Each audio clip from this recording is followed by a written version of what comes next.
السلام علیکم، فراز نگر میں خوش آمدید۔ میں ہوں آپ کا ہوسٹ محمد سرفراز، اور آج کا جو ٹاپک ہے وہ ہے نواز شریف کو ووٹ دو، ٹھیک ہے؟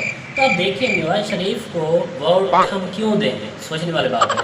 کل میں ایک ویڈیو دیکھ رہا تھا جس میں نواز شریف صاحب کہہ رہے تھے کہ جی ایک دفعہ پھر ہمیں موقع دیں تو انشاءاللہ اب نواز شریف آئے گا اس وقت اب قائم پلٹنے سے ہم جب پڑھتے تھے تو اس دنوں کی بات کر رہا ہوں، تو وہ کیا ہوتی تھی قائم پلٹنے کا مطلب یہ ہوتا تھا کہ سیدھا ہے نا تو اس کو الٹ کر دینا، ٹھیک ہے؟ ایسے ہی ہے نا۔ اب دیکھیں میں ہوں یہاں بیٹھا ہوں، اگر مجھے کوئی آ کر کہتا ہے کہ بھائی یہاں سے آپ نکل جاؤ ورنہ میں آپ کا قائم پلٹ دوں گا، تو سیدھی بات ہے کہ مجھے اس میں تباہ کر دینا ہے، یا مجھے زمین سے اوپر لے جانا ہے، یا اوپر سے نیچے لے کر آ جانا ہے۔ اب دیکھیں اس کا قائم پلٹنے کا کیا مطلب ہے؟ 3-4 دفعہ وزیر اعظم رہنے والا ایک دفعہ پھر کہہ رہے ہیں کہ ہمیں پھر موقع دیں، ہم ملک کا قائم پلٹ دیں گے۔ ارے بھائی خدا کو معاف کرو، پہلے بھٹو زندہ ہے، اس نے ہمارے ملک کو 2 ٹکڑوں میں تقسیم کر دیا ہے۔ دیکھیں اگر نواز شریف ایک دفعہ پھر سے اس ملک پر قبضہ کرتا ہے تو سیدھی بات ہے یہ ملک اب نہیں رہے گا، بلکہ یہ ایک بھٹو کا علاقہ بن جائے گا سندھ، اور دوسرا پنجاب بن جائے گا جسے نواز شریف کے نام سے جانا جائے گا۔ اب دیکھیں مجھے بہت افسوس ہوتا ہے، ہاں ایک بندہ ہے کہ اگر صرف اس کو ایک موقع ملا ہے تو دوسرا اس کو دیا جائے، شاید اب وہ کرپشن چھوڑ دیں، لیکن جو 4 دفعہ وزیر اعظم رہ چکا ہے اب پھر ہم اس کو موقع دیں، سوچنے والی بات ہے۔ تو کیا آپ سمجھتے ہیں کہ اس سے کیا وہ ملک ترقی کر جائے گا؟ نہیں، کبھی نہیں کرے گا، بلکہ اور کرپشن کرے گا اور اس ملک سے پیسے لے کر بیٹھ جائے گا۔ اب دیکھیں جب ہم بچے ہوتے تھے نا، سوچنے والی بات ہے، جب ہم بچے ہوتے تھے اوپر دیکھتے تھے، کیوں دیکھتے تھے کہ اوپر دیکھو جہاز جا رہا ہے۔ ہم چھوٹے چھوٹے ہوتے تھے دیکھتے تھے کہ کاش ہم بھی کسی دن جہاز پر بیٹھیں گے وہ جو جا رہا ہے، ٹھیک ہے؟ اب دیکھیں اگر ہم آج تک یہی سوچ رہے ہیں کہ ہم جہاز پر بیٹھیں گے، ہم اوپر دیکھتے ہیں ان کے جو بچے ہیں، جو ہمارے وزیر اعظم ہیں، جو ہمارے صدر ہیں، ان کے بچے نیچے دیکھتے ہیں، کتنا فرق ہے کہ ہم نے ان کو ووٹ دیا، وہ اوپر چلے گئے، ہم جو ہیں وہ نیچے دیکھ رہے ہیں، اور وہ اوپر سے آپ کو پتہ ہے کہ وہ اوپر سے ہمارے بارے میں کیا سوچ رہے ہوں گے، بس یہ غریب ہیں، وہ غریب ہے، یہ زیادہ غریب علاقہ ہے، یہ زیادہ امیر ہے۔ کیا شہباز شریف نے ہمیں بیوقوف سمجھ رکھا ہے؟ ہم پاگل ہیں، ہم دوبارہ اس کو ووٹ دیں گے، اس کے بھائی کو ووٹ دیں گے۔ مریم نواز کہتی تھی کہ جب پیٹرول بڑھتا ہے نا، کیا ہوتا ہے؟ پیٹرول بڑھتا ہے نا تو کوئی شخص، کوئی شہری، کوئی پاکستانی جب اپنی موٹر سائیکل میں، اپنی گاڑی میں، اپنے بس میں جب کوئی پیٹرول ڈلوانے جاتا ہے گیس اسٹیشن پہ، تو وہ آپ کو جس طرح بد دعائیں دیتا ہے، وہ اب میں ذکر نہیں کرنا چاہتی کہ وہ کن القابات میں لوگ عوام آپ کو یاد کر رہی ہے۔ اور اب 256-57 ہمارے علاقے میں مل رہا ہے، اور یہ کس وجہ سے؟ مریم نواز کی بیوٹی کی وجہ سے۔ وہ انگلینڈ کی طرف جاتی ہے وہاں پر اپنی بیوٹیشن کروانے کے لیے آتی ہوں۔ یہ ذرا چھوٹے میاں صاحب کا ایک ٹویٹ بھی ہے، ایک کلپ بھی ہوگا، ٹیم ذرا چلائیے گا۔ تیل کی جو قیمت ہے حکومت کو 70 روپے فی لیٹر فی الفور، اس میں کمی کرنی چاہیے۔ اس سے فائدہ کیا ہوگا؟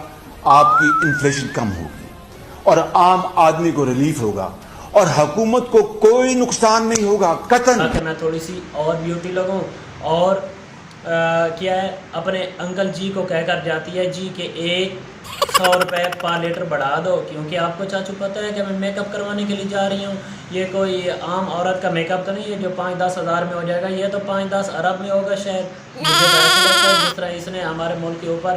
اب دیکھیں امپورٹڈ حکومت، میں ابھی تک یہ سنتا آیا تھا کہ امپورٹڈ حکومت، لیکن اب میں نے دیکھا ہے کہ امپورٹڈ حکومت اصل میں ہوتی کیا ہے؟ ایک ووٹ لینے والی حکومت کو 3-3.5 سالوں میں سائڈ پہ کر دیا، اور کیا کیا؟ امپورٹڈ حکومت آ گئی، اس نے ہمارے ملک کے اوپر قبضہ کر لیا، 13 جماعتیں مل کر اس ملک کو لوٹ رہی ہیں، کوئی پوچھنے والا نہیں ہے۔ اور اب بھی یہ کہہ رہے ہیں کہ جی اب دیکھیں، مولانا فضل الرحمان کی بات کر رہا ہوں کہ وہ کہتے ہیں جی باقی صاحب پارٹیاں گئی ہیں، کدھر گئی ہیں؟ وہ دبئی وغیرہ میں جا کر ملی ہیں نواز شریف سے، تو کیا مجھے انہوں نے نہیں لے کر جانا تھا؟ کیا میں یہاں منہ دیکھتا رہتا؟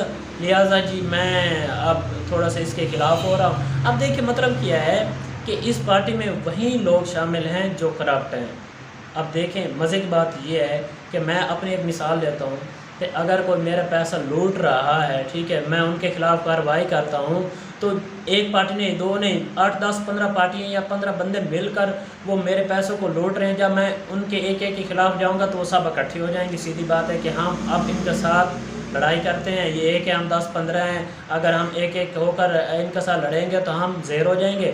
لہذا کیا ہے جی، سب مل کر اس کو ہراتے ہیں. اب دیکھیں بڑا افسوس ہو رہا ہے یار اس ملک کے حالات کا. اپنی عوام کو میں دیکھتا ہوں، میں اپنے علاقے کی عوام کی بات کر رہا ہوں کہ اب بھی وہ سپورٹ کرتے ہیں جی بھٹو زندہ ہے، نعرہ ہے بھٹو زندہ باد، بھٹو زندہ ہے، نواز شریف زندہ باد. کون آ رہا ہے جی؟ شیر آ رہا ہے. شرم آنی چاہیے آپ لوگوں کو، ڈوب پر مر جانا چاہیے کہ ہمارے آنے والے بچے وہ کیا کہیں گے ہمارے بارے میں کہ ہمارے ابو کچھ پڑے ہوئے تھے، وہ کیا کہتے تھے بھٹو زندہ ہے. میں آپ کو ایک کلپ دکھاؤں گا کہ بھٹو زندہ کی مثال کی. تیر کا ساتھ دو، پیپلز پارٹی کا ساتھ دو، تیر کا ساتھ دو، ساتھ دو گے تیر کو کامیاب کرو گے، عوام کی فتح ہوگی. چاہتا ہے ہر انسان روٹی کپڑا اور مکان، پیپلز پارٹی کو دبایا جائے تاکہ عوام کو دبایا جائے. ان کی یہ کوشش تھی کہ بم کے ہے. اب دیکھیں 1937 میں ہمارا کراچی کہاں تھا، 1957 میں کہاں تھا، ریاض، جدہ، کشمیر، سعودی عرب کی بات کر رہا ہوں، وہ کہاں تھا، اور آج کے حالات میں دیکھیں وہ کہاں چلا گیا. ہمارے کراچی میں کیا ہے، ابھی بھی بھٹو زندہ ہے. بھٹو زندہ ہے تو اس کی نشانی تو ہونی چاہیے کہ اگر بھٹو اب بھی زندہ ہوتا تو اب کیا ہوتا. یہ تو اللہ کو مطلب پیار ہو گیا، چلا گیا، تو یہ ملک کا حالات ہے. تو اگر وہ زندہ ہوتا تو پھر کیا ہوتا، شاید یہ ہمارا سندھ بھی ٹوٹ چکا ہوتا، شاید پنجاب بھی چلا جاتا، شاید KPK بھی علیحدہ ہو چکا ہوتا. مجھے تو ایسے نظر آ رہا ہے کیونکہ اس نے اپنے دور میں ہمارے بنگلہ دیش کو علیحدہ کر دیا جو ہمارا اٹوٹ ٹانگ تھا.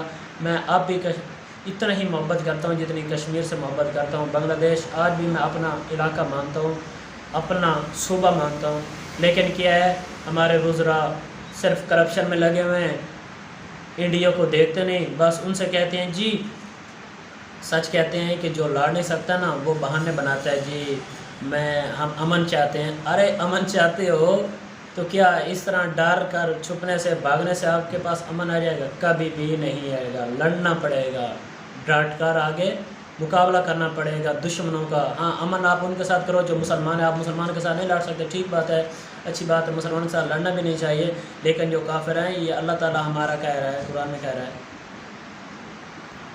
کہ دشمن ہر وقت آپ کے پیچھے پڑے ہیں. وہ کبھی جو اب بھی ان کو موقع ملتا ہے نا وہ آپ کو گرانے کی 100% کوشش کرتے ہیں، لیکن ہم کیا کر رہے ہیں؟ ہم امن چاہتے ہیں جی. اب پھر کیا کہتے ہیں جی ہم لڑ نہیں سکتے لہذا ہم امن چاہتے ہیں. افسوس ہے، شرم آنا چاہیے. وہ دھمکیاں دے رہے ہیں کہ ہم نے کشمیر لے لینا ہے، جو آزاد کشمیر ہے وہ بھی ہمارا ٹوٹ ٹانگ ہے، وہ ہم نے واپس لے لینا ہے. اور ہم کیا کہہ رہے ہیں جی؟ ہم یہ کہہ رہے ہیں ہم امن چاہتے ہیں. ٹھیک ہے بھائی، وہ کشمیر بھی دے دو، گلگت بلتستان بھی دے دو، سیاچن جو کچھ ہمارا بچا ہے وہ بھی دے دو، کارگل تو وہ پہلے بھی لے گئے. اب مزے کی بات یہ ہے کہ کارگل کے جو ہمارے شہید ہوئے ان کو پوچھنے والا نہیں ہے، وہ کس نے شہید کروایا ان کو پوچھنے والا نہیں ہے. وہ آج ہمارے وزیر بنے ہوئے ہیں، شیر زندہ ہے، شیر آ رہا ہے، وہ ماشاءاللہ شیر آ رہا ہے. لیکن ہمارا کیا ہے؟ اگر یہ ہمارے کچھ لوگوں نے غلط کام کیا ہے، یہ بالکل غلط کام کیا انہوں نے. ہمارے کچھ ہیرو تھے تو انہوں نے مطلب ایک نشانہ بنایا، تو یہ اچھی بات نہیں ہے. ہمارے ہیرو جو ہیں ہمیں ان کو سپورٹ کرنا چاہیے اور ہم کرتے بھی ہیں الحمدللہ. لیکن کچھ لوگ وہ بھی انہی پارٹیوں کے تھے، میں ان کا نام نہیں لینا چاہتا، جو بھی تھے تو وہ انہوں نے مطلب جان بوجھ کر یہ گیم کھیلی ہے. یہ ہم ساری زندگی ابھی یہ فلموں میں دیکھتے ہیں کہ مطلب جب سیاست ہوتی ہے کس طرح کی ہوتی ہے. سب سیاست میں سب جھوٹ چلتا ہے، جھوٹ کے علاوہ کچھ بھی نہیں چلتا. اگر کوئی سچ بولے تو اس کا مستقبل ختم ہو جاتا ہے، یاد رکھنا. جس طرح آج آپ دیکھ رہے ہیں ایک پارٹی کا ہو چکا ہے تقریباً، ایسے لگ رہا ہے. مجھے بہت افسوس ہوتا ہے کہ جی اب شہباز شریف نے بھی کہا تھا کہ جی فوراً 70 روپے پیٹرول کم ہونا چاہیے. 150 روپے مکمل تھا لیٹر، اس نے کیا کہا تھا 70 روپے کم کر دیا جائے تو باقی کتنا بچتا ہے 80. مطلب کیا ہے 80 کرنے والا وزیر اعظم آج 255-60 روپے میں بیچ رہا ہے اور پوچھنے والا بھی کوئی نہیں ہے، نہ بھی کچھ بولتے ہیں.